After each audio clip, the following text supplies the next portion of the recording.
Muy bien, revisamos noticias internacionales a esta hora. Sí, por eso ya estamos aquí junto a Andrés Ramírez, que nos va a contar lo más destacado del acontecer internacional. Hola, Andrés. ¿Qué tal, Andrés? Hola, Priscila, José Luis, buenas tardes. Vamos a partir con Argentina porque no dejan de pasar cosas en ese país, sobre todo con lo que tiene que ver con la economía y las consecuencias, ¿no es cierto?, de esas terribles elecciones, por lo menos para el oficialismo, para el presidente Macri, que pasados los días ha hecho una serie de anuncios precisamente para ir en ayuda de las clases medias y de las clases menos favorecidas.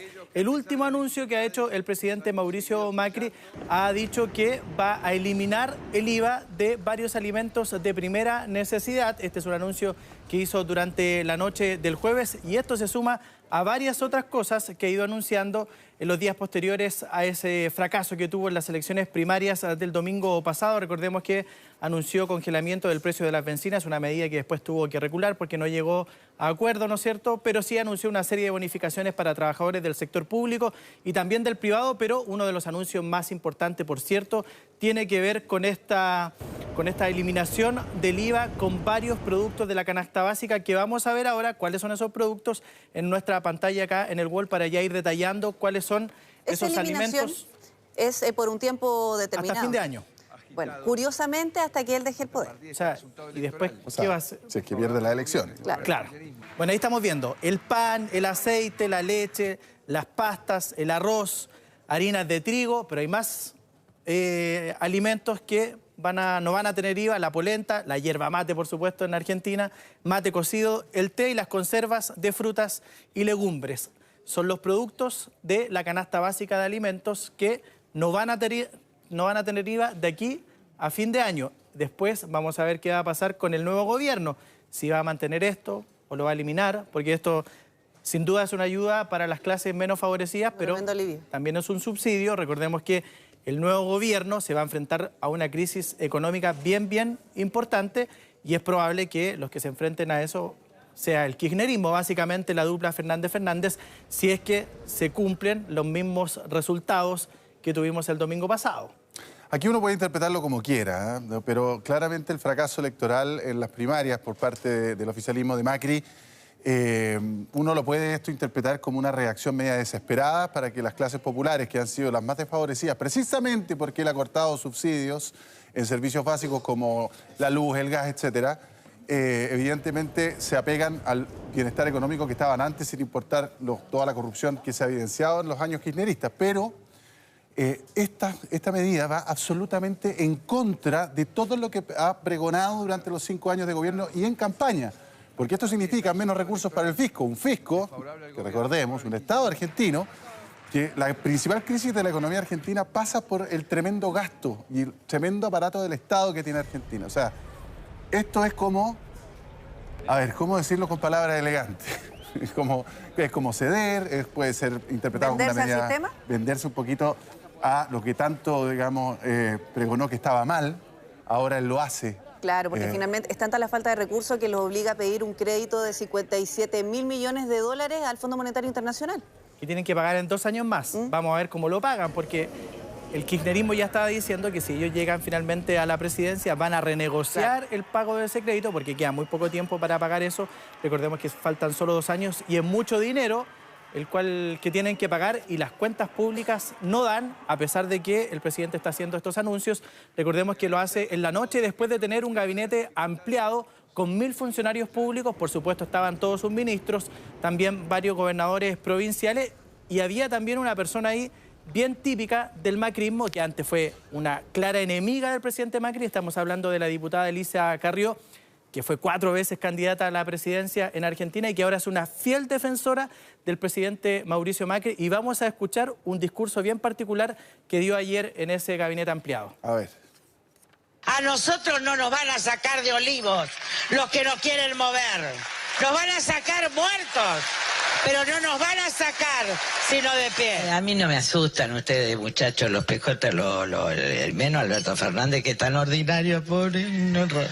Bueno, ya una vez me dijeron que me aniquilaban y no pudieron. Pero lo que les quiero decir es esto: hay algo que no se dice con enojo, pero donde hay razón. Si yo vivo en la Argentina y soy argentina y no estoy en la política ni en esta causa como me decidí o muchos decidimos entregarnos, argentinos o extranjeros que dicen, yo me voy a quedar a vivir y voy a invertir en el país de Maduro, contesten.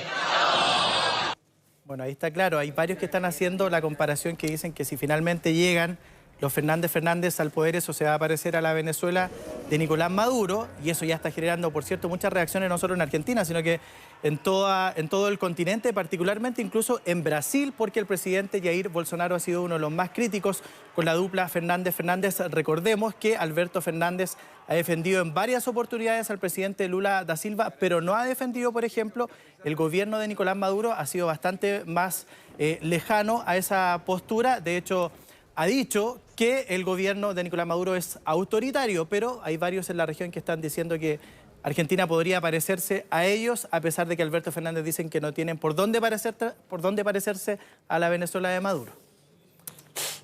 Vamos a ver.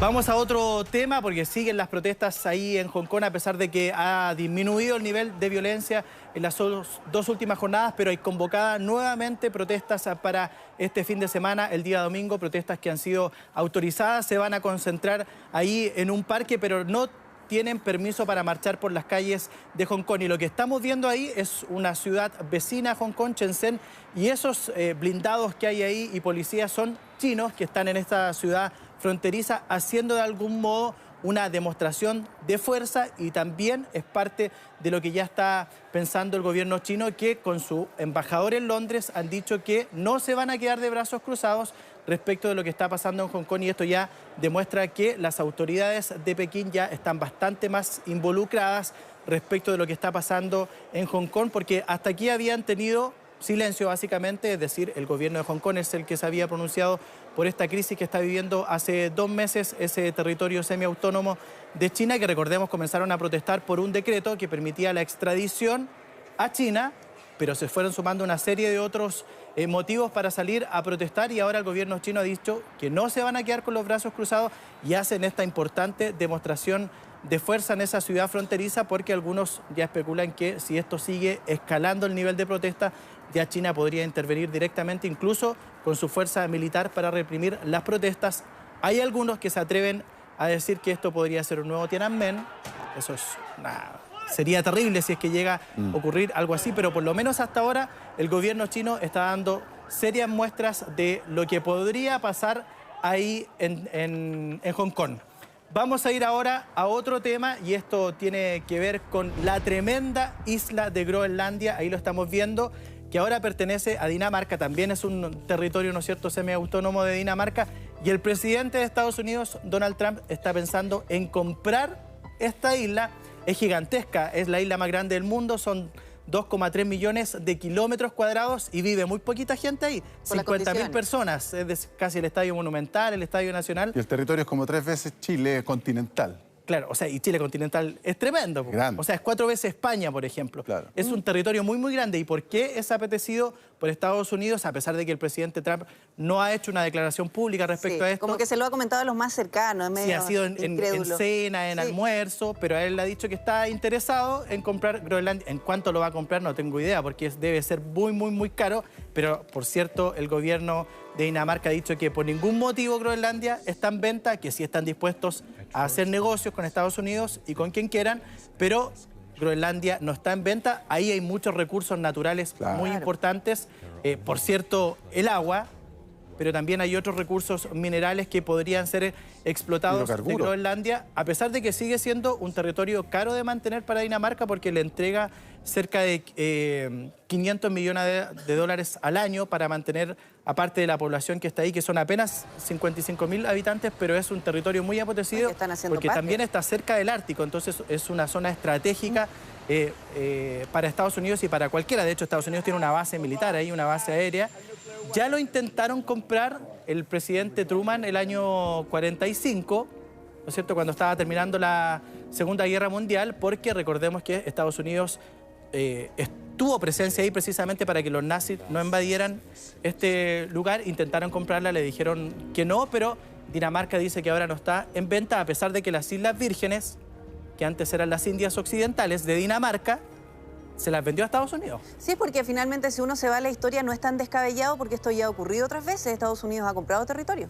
Estados Unidos, de hecho, la gran parte de su territorio lo ha comprado. O sea, después de la independencia de las 13 colonias británicas, comenzó el proceso de expansión hacia 1780 y parte de eso fue Luisiana, que se lo compró a Francia. Luisiana no estamos hablando solamente de New Orleans y lo que es hoy día el Estado, sino que es toda la franja del centro hasta llegar a la actual frontera con Canadá.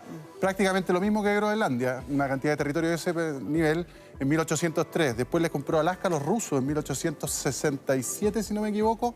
Como por 7 millones de dólares 7 millones, en la época, más 7 millones, que ahora serían 200.000 125 millones de Mira, dólares. es que no habíamos hecho la relación de la plata de ahora. Una ganga. El resto, todo lo que es Nuevo México, Texas, California y otros estados también, se los ganó a México en una guerra, también en el siglo XIX. Entonces, no es extraño que Estados Unidos ofrezca comprar territorio, pero ahora se le pone un poco cuesta arriba porque aquí Dinamarca también no le va a ir.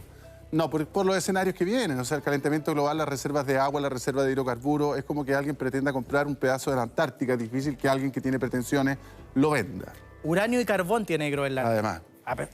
Además de toda el agua que hay ahí. Hidrocarburos. Y el 75% de su territorio es solo hielo.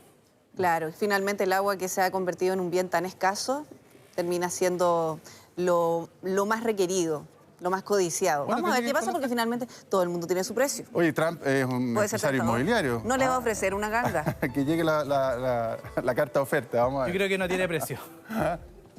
Vamos a ir ahora a otro tema. Esto tiene que ver con el barco, ¿no es cierto?, de inmigrantes, ese barco de bandera española que está ahí muy cerca del puerto de Lampedusa en Italia. Y lo que ha pasado en las últimas horas es que el barco estaba a punto de llegar a ese puerto. Varios países de la Unión Europea, Francia, Alemania, la misma España, Luxemburgo, han dicho que están dispuestos a recibir a los 140 inmigrantes que están en ese barco, ¿no es cierto?, que están en las aguas del Mediterráneo. Pero el ministro del Interior italiano, Matteo Salvini, otra vez ha dicho que no les va a permitir que ingresen a ese puerto. Firma un decreto tras otro para prohibir el ingreso de ese barco y lo único que están pidiendo las autoridades europeas es que el barco pueda llegar ahí porque es el lugar más cercano y necesita cuanto antes llegar a un puerto porque las personas que están ahí ya están con un estado de salud bastante deteriorado, complicado, hay desabastecimiento de alimentos, pero también ya hay muchos problemas psicológicos por parte de los inmigrantes que están sobre este barco. De hecho, uno de los psicólogos que ha llegado hasta esta embarcación ha dicho que la situación está en un límite ya que podría terminar esto de forma bastante dramática y por eso se requiere cuanto antes que ese barco pueda llegar ahí. No quiere decir que los inmigrantes se van a quedar en territorio italiano, que es precisamente lo que no quiere Salvini, pero necesitan primero llegar ahí, bajar del barco, ser atendidos las personas que están con problemas de salud y posteriormente ya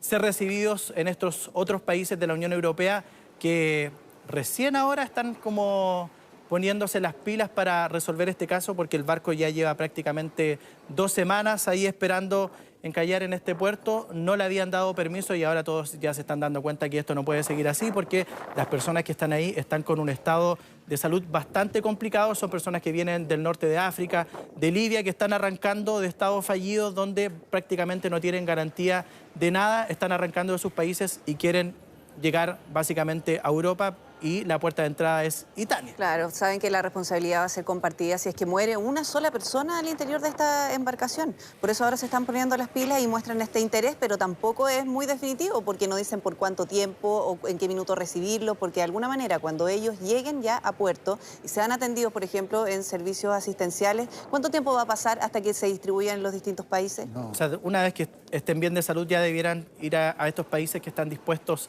a recibir a estos inmigrantes.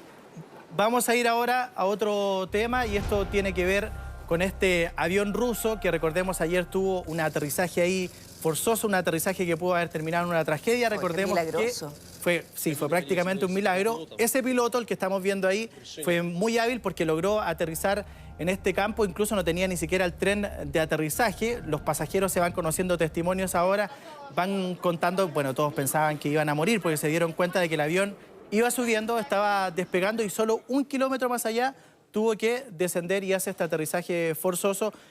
Todos están hablando de que se trata de un piloto héroe, también la tripulación, ¿no es cierto? Esto fue efectivamente porque se cruzó con una bandada de pájaros. Así es. Primero el motor del ala izquierda y luego el de la derecha y finalmente el avión ya no podía seguir volando y por eso el piloto dice que tuvo que hacer este aterrizaje de emergencia que afortunadamente terminó con 23 personas lesionadas, pero ninguna de gravedad, no hubo víctimas fatales. Y ahora el piloto salió a hablar y a contar cómo fue ese aterrizaje que tuvo que hacer y también habló su esposa. Vamos a escuchar a ambos ahora. Estaba en la cabina con el segundo piloto. La decisión de aterrizar en el campo se tomó después de que el segundo motor fallara y tuviéramos una pérdida constante de altitud. Ya nos habíamos dado cuenta de que el avión seguiría descendiendo. No lograríamos ganar altitud para mantenerlo. Así que tomamos la decisión de aterrizar en el campo delante de nosotros. La palabra héroe es demasiado pomposa, creo. Sí, estoy orgullosa de mi esposo, pero es mi esposo. Lo amo, porque cada acción es heroica para mí. Qué buena decisión. Sí, muy buena decisión. Bueno, lo que estamos viendo ahí son lluvias torrenciales en el este de China, en la ciudad de Yunnan. Lluvias que fueron solo durante 30 minutos, pero que dejaron esas consecuencias, calles totalmente inundadas. Dicen que prácticamente el 70% de la ciudad quedó bajo el agua. Son parte de las consecuencias de esta lluvia que no solo están afectando al este de China, sino que en varias otras provincias del gigante asiático hay muchas precipitaciones que están dejando estos serios problemas. Hay otras zonas donde incluso hay víctimas fatales, producto de las fuertes lluvias que están afectando a China y que, como vemos ahí, ¿no es cierto?, autos que se convierten prácticamente en balsas, en botes y que están con las calles totalmente inundadas en esa parte de China. Vamos a ir ahora a otro tema. Esto tiene que ver con, ya lo estamos viendo, miren el puente que está ahí, es el puente de la Constitución, eso es en Venecia. Un puente que ya tiene prácticamente 10 años, pero el arquitecto que lo hizo, un español, Santiago Calatrava, un arquitecto de renombre internacional, que ha construido muchos edificios en España, una estación del metro de Nueva York que costó 10.000 millones de dólares. Bueno, y ese arquitecto fue multado por parte de las autoridades de Venecia, 10 años después de que se terminara el puente, con 80 millones de pesos porque dicen que cometió muchas negligencias en la construcción de ese puente. Ya estábamos viendo ahí, por ejemplo, no tenía espacio para que pudieran subir sillas de ruedas. Y otro de los, con escaleras. Claro, y otro de los problemas es que las escaleras, lo estamos viendo, son de cristal. Y recordemos, la gente toda se moja ahí, ¿no es cierto?, en Venecia, entonces se resbalan. Y eso ha provocado muchos accidentes, además de que el puente terminó costando el doble del presupuesto original y este arquitecto entonces va a tener que pagar esa multa y en varias otras oportunidades los han multado por otras construcciones que ha hecho y que también ha sido bien polémico porque los presupuestos iniciales, que eran muy bajos, terminan a veces costando el doble o incluso el triple. Pero aún así sigue siendo un arquitecto de renombre mundial que incluso los países lo llaman a construir edificios emblemáticos, museos. Es muy famoso. ¿Cómo se equivocan en eso? Y su especialidad son los puentes. Está bien. O sea, uno podrá tener problemas con el señor Calatrava respecto de, por ejemplo, el costo de la obra, pero yo imagino que esto lo recibe... No sentido común. Hay un diseño que se presenta a una autoridad y esa autoridad de Venecia lo aprueba y dice, está fantástico, señor, juegue nomás o vaya hacia adelante. O sea, si no tiene situaciones para discapacitados, si no tiene otro tipo de elementos, digamos, que debería tener... Que no se le cuestionó nada. Claro. O sea, se construyó, se entregó y ahora no... Y ahora lo multan, 10 años. Lo multan a él. Bueno. Hay responsabilidades compartidas. Yo creo, ¿no? Sí. Totalmente. Muchas gracias, Andrés. Don Andrés Ramírez, 1.000.000 de gracias. Buenas tardes. Buenas tardes.